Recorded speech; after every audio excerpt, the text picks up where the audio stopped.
June 19th goes by several names, including Emancipation Day, Jubilee Day, Black Independence Day, and Freedom Day. Regardless of the name, the 19th of June has been set aside across the United States to celebrate the end of slavery, and it is celebrated in many ways, including parades, concerts, family gatherings, barbecues, church services, readings of the Emancipation Proclamation, and by drinking red beverages to memorialize the bloodshed by enslaved ancestors.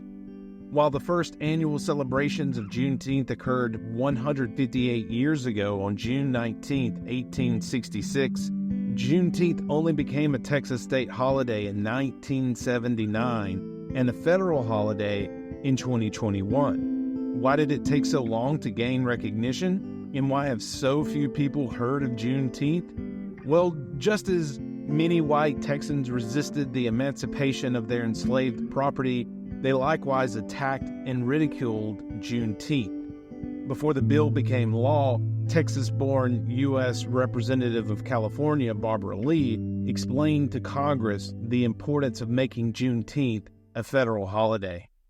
Each year, Juneteenth compels us to confront the darkest chapter in American history, a chapter born in the Middle Passage, continued through slavery, and manifested today through systemic racism. Our nation's racial past has consistently led to inequities in income, education, employment, health care, the wealth gap for African Americans.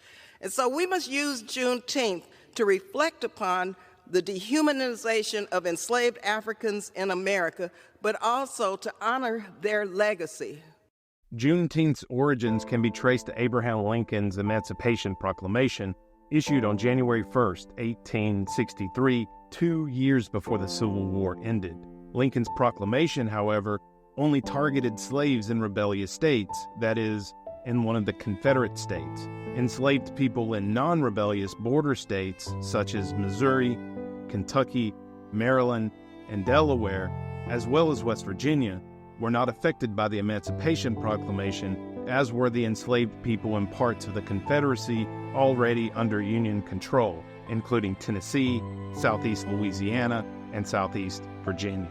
Despite Lincoln's proclamation, it held no effect in the rebellious states of the Confederacy, meaning that slavery continued through the duration of the war, which ended on April 9, 1865. News of the Emancipation Proclamation did not immediately reach all enslaved individuals, and it reached Texas last on June 19, 1865, 2 months after the war ended, when Union General Gordon Granger arrived in Galveston, Texas with General Order Number 3, informing the people of Texas that all slaves are free.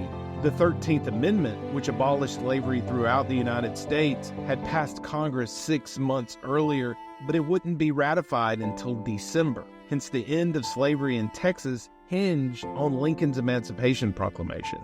On June 13th, General Philip Sheridan ordered Granger to assume command of all troops in the state of Texas upon arrival. General Granger arrived in Galveston 4 days later with around 1,800 troops, while a military band played Yankee Doodle as they approached the wards. And there was Captain Washington upon the slapping stallion, and giving orders to his men, I guess there was 1,000,000. Yankee Doodle, keep it up, Yankee Doodle dandy, mind the music and the step, and with the girl be handy. General Granger established his headquarters in the Osterman Building at the intersection of 21st Street and the Strand. Although the building no longer exists today, a mural adorns the building next door with a depiction of Granger, black U.S. soldiers, and General Order Number 3's statement of absolute equality. Then, on June 19th, while standing on the balcony of Ashton Villa, General Granger is said to have read aloud the words of General Order Number 3. The people of Texas are informed that in accordance with the proclamation from the Executive of the United States, all slaves are free.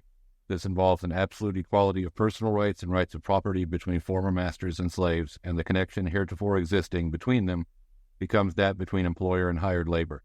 The freedmen are advised to remain at their present homes and work for wages. They are informed that they will not be allowed to collect at military posts, and that they will not be supported in idleness either there or elsewhere. By order of Major General Granger.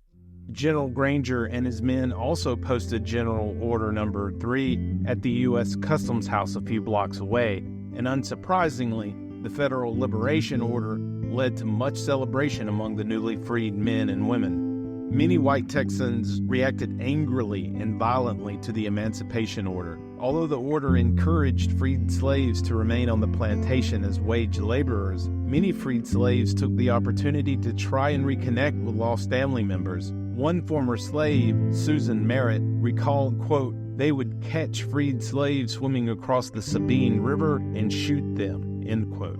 Other white Texans either dismissed Juneteenth or ridiculed its revelers.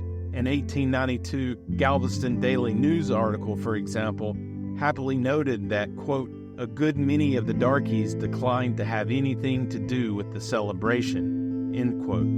Likewise, an 1898 article in the San Antonio Daily Light mocked one young woman celebrating Juneteenth by describing her as, quote, "a bow-legged peacock," end quote.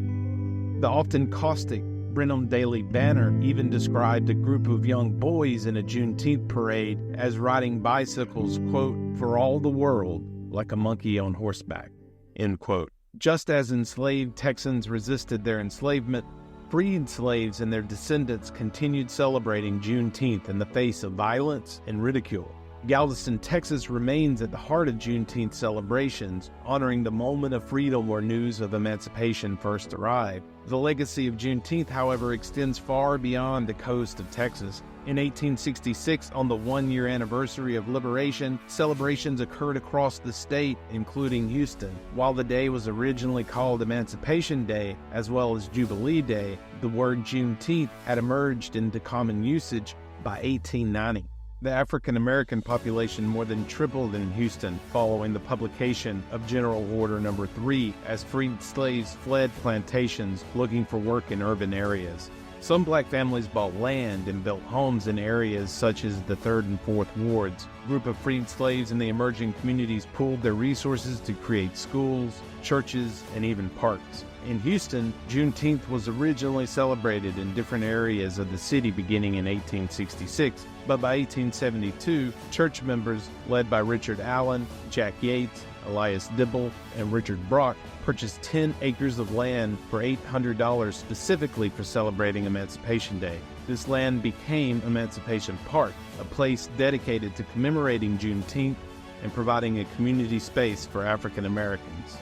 The oldest park in the city of Houston, Emancipation Park stands as a testament to the resilience and determination of Houston's African American community. Over the years, it has hosted countless Juneteenth celebrations, serving as a vibrant hub for cultural and historical events. Emancipation Park is not just a physical space. It is a symbol of freedom, progress, and the ongoing struggle for equality. Juneteenth reminds us of the importance of remembering our past while striving for a better future. Juneteenth has grown into a national celebration, reflecting the rich tapestry of African American culture and heritage. From parades and music festivals to educational programs and family gatherings, it is a day of joy, reflection, and unity. As we commemorate Juneteenth, we honor the resilience of those who fought for freedom and the enduring spirit of those who continue to seek justice and equality. This serves as a powerful reminder of the progress we've made and the work that still lies ahead. Join us in celebrating Juneteenth, a day of freedom and a promise of a brighter future for all. What sums up my feeling about today is a quote from Maya Angelou when she said that I am the hope and dream of the slave, right? So imagine in Texas in 1865 what our ancestors at the time would have to say about what it is we're doing today.